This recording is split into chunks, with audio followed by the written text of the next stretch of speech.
Hola, muy buenas tardes. En la tarde de hoy vamos a presentar, un paper titulado Revisión basada en casos de biopsia mamaria guiada por resonancia magnética, las técnicas y enfoques esenciales para casos desafiantes. Este fue un paper publicado en la revista Radiographics en forma de presentación de PowerPoint, así que la presentación está basada en eso. En esta diapositiva podemos ver los autores del trabajo, sus dependencias laborales. Y bueno, ya empezando con lo que es la introducción, sabemos que la resonancia es el método más sensible para la valoración de las lesiones mamarias y tiene diferentes indicaciones a la hora del screening de las pacientes para la detección de lesiones, ya sea en aquellas que tienen un riesgo aumentado de padecer este tipo de lesiones o en aquellas que haga falta determinar la extensión de la enfermedad, que ya tengan un diagnóstico de cáncer de mama hecho y una sensibilidad cercana al 100%, pero una especificidad baja, por lo que la biopsia todavía es algo necesario para poder determinar la lesión. En general, lo que son las biopsias guiadas por resonancia magnética van a requerir personal experimentado, ya sean radiólogos como los técnicos que participen del procedimiento. Tenemos acá un esquema de lo que estuvimos diciendo. Tenemos el diagnóstico de una lesión mamaria en resonancia magnética, la cual fue categorizada con un BIRATS 4 o 5. Cuando encontramos una lesión de este tipo, lo que se busca es la correlación con un second look, ya sea por ecografía o mamografía, a ver si la lesión también es visible por este tipo de estudios. En caso de que sí lo sea, la biopsia se realiza bajo guía ecográfica o mamográfica, y si la lesión es solo visualizada en resonancia magnética, esta es una de las indicaciones para realizar la biopsia por guía de resonancia. Bueno, yendo a lo que son las indicaciones y contraindicaciones, las indicaciones, como dijimos, va a ser una lesión sospechosa de malignidad, categorizada como un BIRATS 4 o 5, que solo podamos visualizar en resonancia y no encontremos una correlación en otro tipo de estudio. Las contraindicaciones van a ser inherentes a la paciente, que ella presente claustrofobia o que tenga algún dispositivo que sea incompatible con la resonancia magnética per se. Otras cosas que tenemos que tener en cuenta a la hora de indicar o de realizar una biopsia guiada por resonancia en una de las pacientes es el estado de coagulación de la misma, la tolerancia a la posición del estudio, ya que es un estudio relativamente largo y la posición suele ser bastante incómoda, el hábito corporal de la paciente y la accesibilidad a la lesión, es decir, la proximidad al pezón o a la pared torácica, así como también la presencia de implantes mamarios o aquellas lesiones que estén muy cercanas a la piel, sean superficiales. Tenemos que, en cuanto al planeamiento del procedimiento, siempre debemos hacer una revisión de la imagen para determinar la posición de la lesión, su distancia al pezón y la profundidad de la piel. Tenemos que confirmar que la lesión se pueda visualizar en ambos planos, tanto axial como sagital. Y tener en cuenta también lo que es las estructuras que estén adyacentes a la lesión que puedan llegar a interferir con el procedimiento. Por otro lado, también se utiliza una malla de marcación, entonces es importante que localicemos la lesión dentro de esta malla y tengamos en cuenta que de esta malla uno de los cuadrantes mide 2 centímetros por 2 centímetros. Tenemos que seleccionar la mejor aproximación y la menor distancia a la piel, que suele ser lo que es de elección.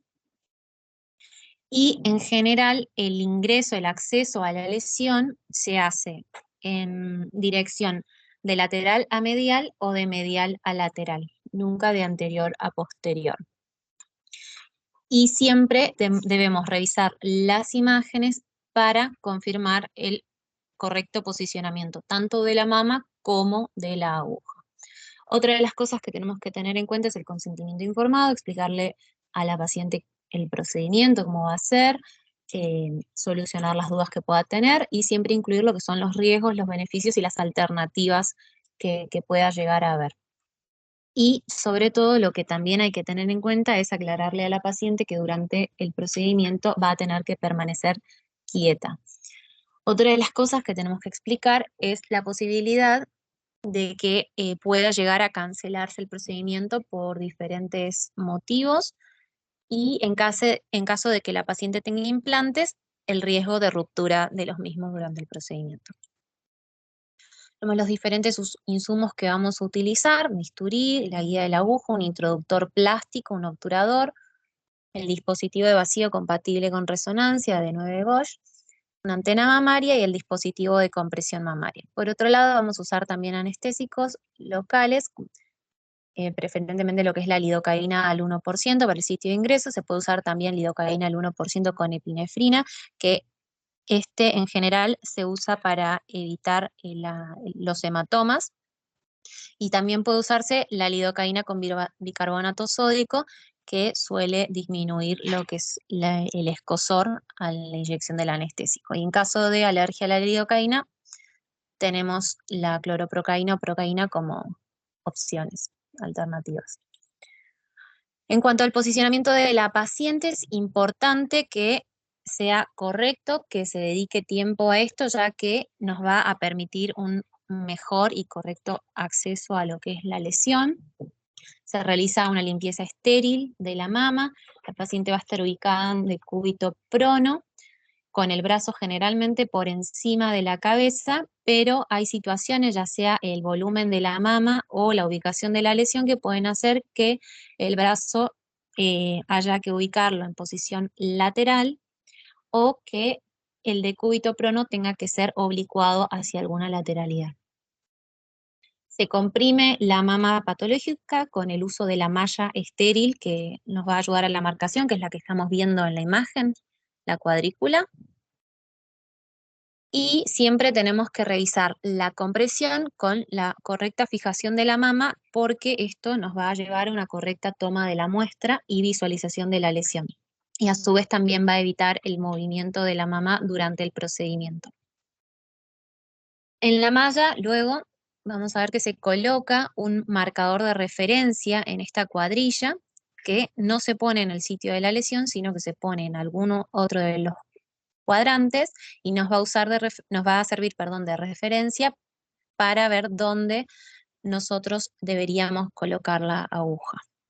Luego, la antena mamaria dirigida se pone por encima de lo que es la malla.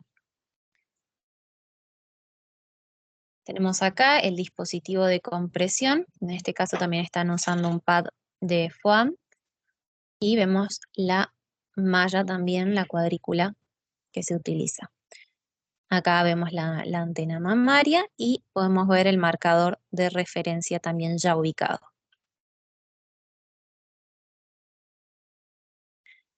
En cuanto al protocolo, va a variar según cada institución, pero el objetivo de este es reproducir un protocolo que sea acertado y rápido para todos los procedimientos.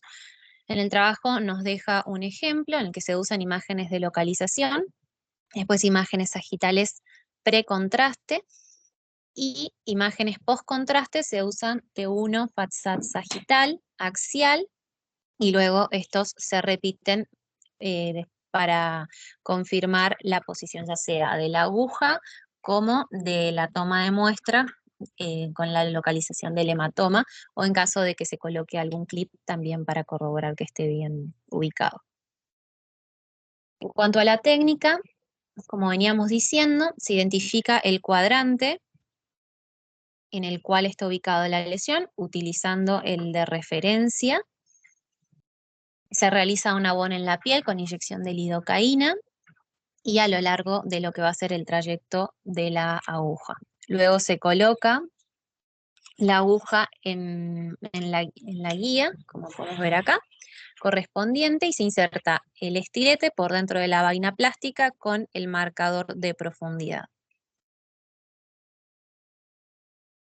Luego de confirmar la posición de la aguja, de la aguja se procede a la toma de la muestra, se observa si hay que retirar o progresar la aguja,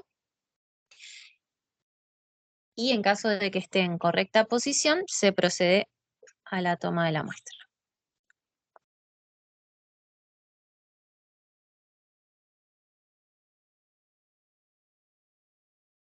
Tenemos las imágenes que lo ejemplifican.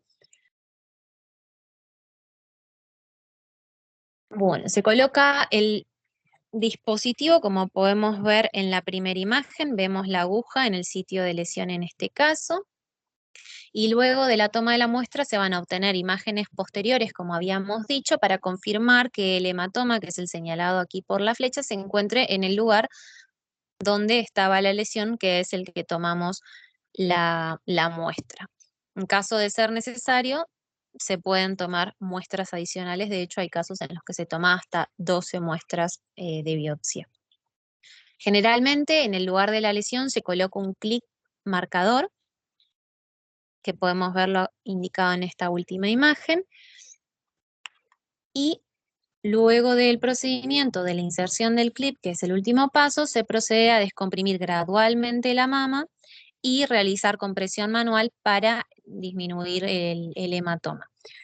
Después de esto, lo que se realiza es una mamografía para confirmar la presencia del clip.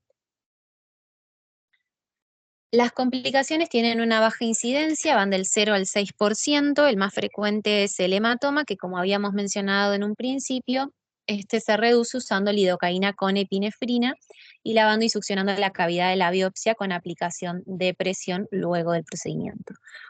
Otras de las complicaciones pueden ser el dolor, desgarro cutáneo y la infección local. Entonces, el paper lo que presenta ahora son varios casos que ejemplifican situaciones, problemas a la hora de la biopsia y cómo afrontarlos. El primero de ellos es la biopsia en una paciente que presenta implantes mamarios bilaterales. Entonces, lo que estamos viendo en la primera imagen es un plano axial, una resonancia mamaria bilateral, un T1 post-contraste, y lo que estamos viendo señalado por las flechas es la presencia del realce de las lesiones a nivel bilateral en una posición cercana a lo que son los implantes. En esta imagen todavía no tenemos compresión de las mamas. Entonces se decide la biopsia de las dos lesiones, por lo que se procede a la compresión de ambas mamas con un desplazamiento posterior de los implantes, como podemos ver, y como las lesiones quedan ubicadas en situación anterior. Esta imagen es una imagen de localización, ¿sí? En la segunda imagen, en la tercera, perdón, imagen, lo que estamos viendo es ya la aguja en ambas lesiones, atravesando ambas lesiones, y vemos que en la mama derecha la aguja se pasó de la lesión 0,7 centímetros, por lo que en este caso hubo que retroceder la aguja para la toma de la muestra. Por otro lado, en la mama izquierda la aguja estaba bien posicionada y el procedimiento fue llevado a cabo correctamente. El resultado post-biopsia arrojó una hiperplasia lobular atípica bilateral. Entonces, nos deja tips para este tipo de pacientes. Tenemos que siempre informar el riesgo de ruptura del implante y obtener el consentimiento informado con la paciente sabiendo este riesgo. Es importante el posicionamiento, como vimos, ya que las lesiones en este caso estaban cercanas al implante, por lo que hace falta desplazarlo posteriormente para facilitar y disminuir los riesgos. Y si la lesión está adyacente a lo que son los implantes, otra de las opciones es realizar la biopsia desde una posición anterior a la lesión para disminuir los riesgos de ruptura del mismo. La biopsia en caso de lesiones bilaterales se recomienda que sea simultánea. El planeamiento siempre debe ser correcto, se debe tomar el tiempo necesario para realizarlos. En este caso, generalmente se realizan en una única dirección, lateromedial y no mediolateral. Se debe contar con todos los insumos requeridos y deben estar disponibles durante el procedimiento. Y si según las imágenes se requieren 2 biopsias, en este caso la segunda deberá realizarse en otra instancia.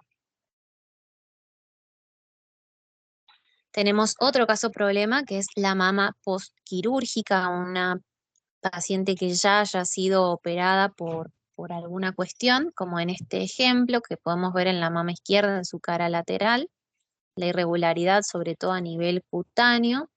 Esta paciente tuvo una lumpectomía izquierda y en la fase contrastada, aparte de ver la irregularidad, lo que vemos es un realce irregular en masa que fue indicación de biopsia mamaria. En la segunda imagen lo que nos quiere resaltar es el posicionamiento de la paciente y su importancia, sobre todo en lesiones de ubicación posterior. Y en este caso, dado el volumen mamario, se decidió que la paciente pusiera los brazos hacia adelante. En la tercera imagen, lo que nos está señalando la flecha es la deformidad de la piel y cómo se consigue generar una buena compresión, ya sea con las paletas, y nunca olvidar poner la malla de marcación. En la última imagen estamos corroborando que se obtuvo una muestra satisfactoria. Vemos acá el trayecto de la aguja en la topografía donde estaba la lesión previamente y vemos cómo se formó el hematoma post biopsia en el mismo lugar. En este caso, el resultado de la biopsia arrojó un resultado de necrosis grasa. Otro de los casos problemas son aquellas lesiones superficiales, como esta que podemos ver en la primera imagen, que se encuentra a una corta distancia de la piel. Esta es una imagen axial de la mama izquierda, post contraste, donde se ve el realce. En la segunda imagen, lo que se hizo fue tomar la biopsia con lo que se llama una petite aguja, o sea, una aguja pequeña, y con esto la toma de muestra fue lograda correctamente. Esta lesión está ubicada exactamente a 9 milímetros de la piel. Y en la tercera imagen lo que nos quiere mostrar es el hematoma en la región donde estaba la lesión, así que esto corrobora también la correcta toma de muestra. El resultado de la biopsia fue un carcinoma ductal invasor de alto grado. Entonces, los tips que nos deja para este tipo de lesiones es que podemos hacer un abón de lidocaína aumentado de tamaño, que eso nos aumente el grosor de la piel, tejido celular subcutáneo, aumentando la distancia de la lesión a la piel. Usar una aguja corta de punta roma que pueda evitar o ayudarnos a evitar que dentro de la biopsia venga piel. Y otra de las alternativas que podemos usar es ubicar la lesión, como nos está mostrando en este ejemplo, eh, en uno de los extremos de lo que es la cámara de la muestra, y esto también nos permitiría una correcta toma de muestra sin cortar piel. Y acá tenemos la diferencia entre lo que es una aguja estándar y una aguja pequeña, donde tenemos que la abertura de la cámara de la toma de muestra es más pequeña y la punta es roma, y también la distancia entre la cámara a la punta es menor. Y esto aumenta las chances de que la toma de muestra sea correcta y de que no se incluya piel en la biopsia. Otra de las situaciones problemas que podemos llegar a tener son las lesiones cercanas al pezón, como en este caso, donde tenemos un realce lineal, no masa, de aproximadamente 2 centímetros, que se extiende hasta el pezón, comprometiéndolo. En esta paciente se utilizaron pads para estabilizar la región y asegurar la compresión adecuada, como podemos ver acá. Este es un pad de foam. Y en la última imagen lo que nos está mostrando es cómo la punta de la aguja está sobre el objetivo, y en la segunda imagen podemos ver el hematoma en la región. Y el rectángulo rosado está mostrándonos la ubicación de lo que sería el pad que nos ayudó a la correcta compresión de la mama en esta región. El resultado de la biopsia en este caso en particular fue un papiloma intraductal. En cuanto a las recomendaciones que nos da es la utilización justamente del pad de FOAM que nos va a facilitar la biopsia, ya que va a proveer una correcta compresión de la mama. De nuevo, usar la amplia inyección de anestesia en el labón, que eso también nos va a generar un aumento funcional del grosor de la mama en el sitio de inyección.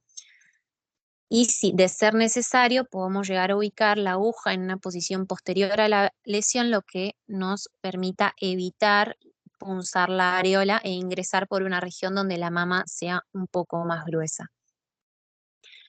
Otra de las cosas que también podemos realizar es un corte con bisturí antes del ingreso de la aguja para que evitemos lo que es la tracción cutánea. Otro de los casos son las lesiones posterolaterales, como podemos ver en este caso. Tenemos en las dos primeras imágenes plano sagital y axial, tenemos reconstrucciones de sustracción digital post-contraste, donde nos está mostrando un área de realce de tipo no masa en la región, como dijimos, posterolateral de la mama izquierda, bien adyacente al músculo pectoral.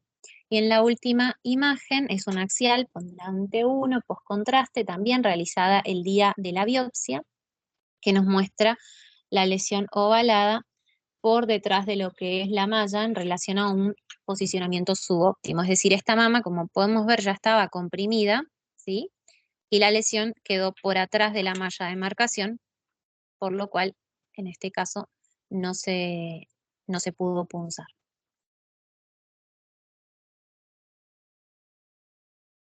Bien, entonces, para este tipo de lesiones es importante el posicionamiento. De hecho, como habíamos dicho, una de las opciones es que el brazo vaya hacia la posición lateral y que el decúbito prono sea oblicuado hacia el lado de la lesión. Entonces, esto permite que la lesión se desplace hacia lo que sería la malla y las paletas de compresión. En la primera imagen tenemos, o sea, vuelve a ser la misma paciente. La paciente se reposicionó, en este caso, tomando estos tips, el brazo lateral, un decúbito prono oblicuo. Entonces, lo que estamos viendo es cómo la lesión se separa un poco de lo que es el pectoral. En la segunda imagen ya se coloca lo que es la malla de marcación y en la imagen obtenida podemos ver cómo la lesión ya aparece dentro de uno de los cuadrantes, lo que permite la toma de la biopsia. Y en la segunda imagen, en la última imagen, lo que vemos es la lesión realzada dentro del introductor que está marcado con este rectángulo gris en este caso. Los resultados de la biopsia fueron compatibles con un hemangioma. Otro de los problemas son las lesiones posteromediales, como en este caso. Tenemos la primera imagen, vemos un realce de tipo masa en la región posteromedial de la mama izquierda. En la segunda imagen podemos ver la misma lesión, bien ubicada en la región posteromedial, cercana a lo que es el plano cutáneo, y en la última imagen lo que estamos viendo ya es con la colocación de la malla, cómo la imagen queda desplazada hacia posterior. En este caso, la lesión se visualizó solo en fases posteriores, en fases tardías de contraste, perdón, y se corroboró su posición por detrás de ambas mallas, por lo cual se canceló el procedimiento y no se pudo realizar la biopsia.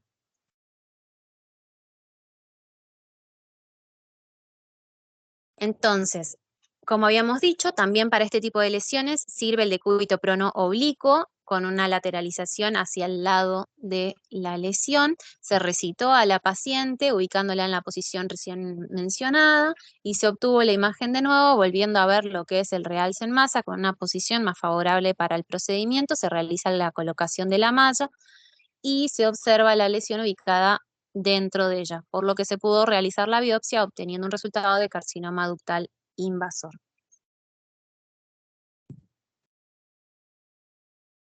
Otro de los casos son las lesiones posterior-mediales con un ingreso lateromedial. El ingreso anterior había sido medio lateral.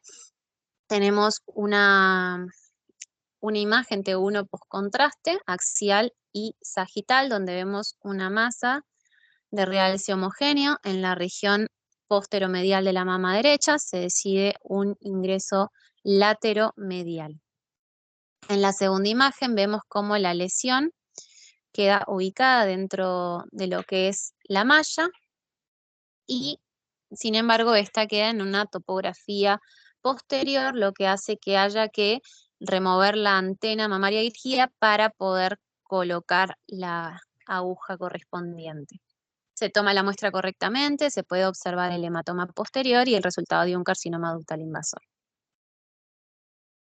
Los tips para este tipo de lesiones, como habíamos dicho, el decúbito prono oblicuo y el ingreso lateromedial en caso de que la lesión sea lejana.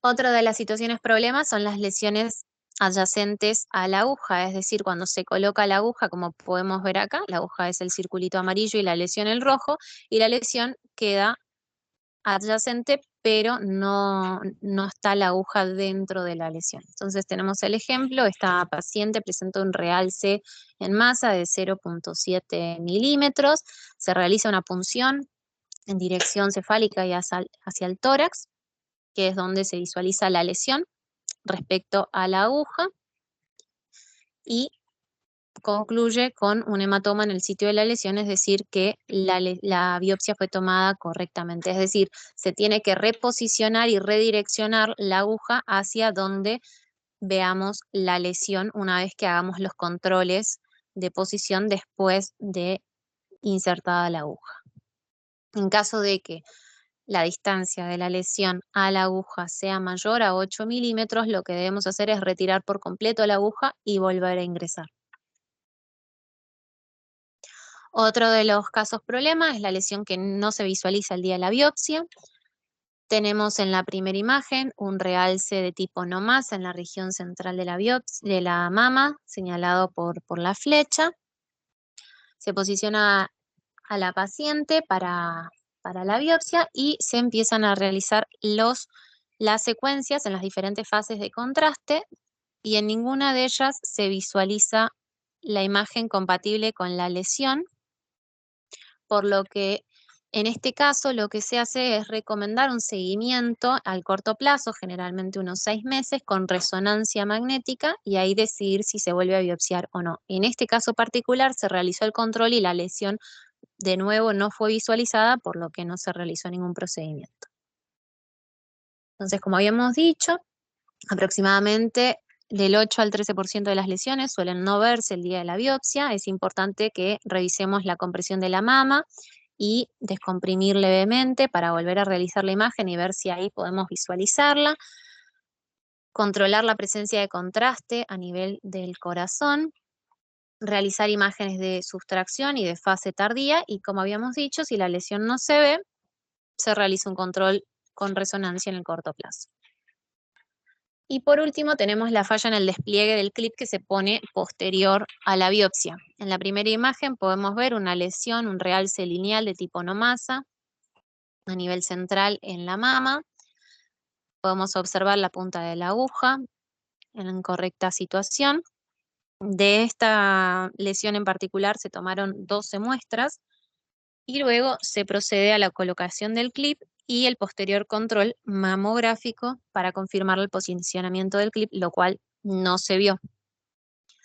Entonces, en estos casos, lo que se intenta es la colocación del clip por guía ecográfica primero, tratando de localizar la topografía del hematoma post-biopsia, que en este caso en particular no se pudo hacer porque no se visualizó el hematoma en la ecografía. Entonces se tuvo que recitar a la paciente para la colocación del clip por guía de resonancia. Vemos un realce residual en el sitio de la lesión. Y en las siguientes imágenes podemos visualizar cómo la aguja va hacia la topografía de la lesión. se inserta correctamente el clip y se hace la mamografía de control que confirma la presencia del clip en el sitio de la lesión. En cuanto a las recomendaciones que nos deja, se realiza una mamografía post procedimiento siempre para verificar y confirmar la posición correcta del clip.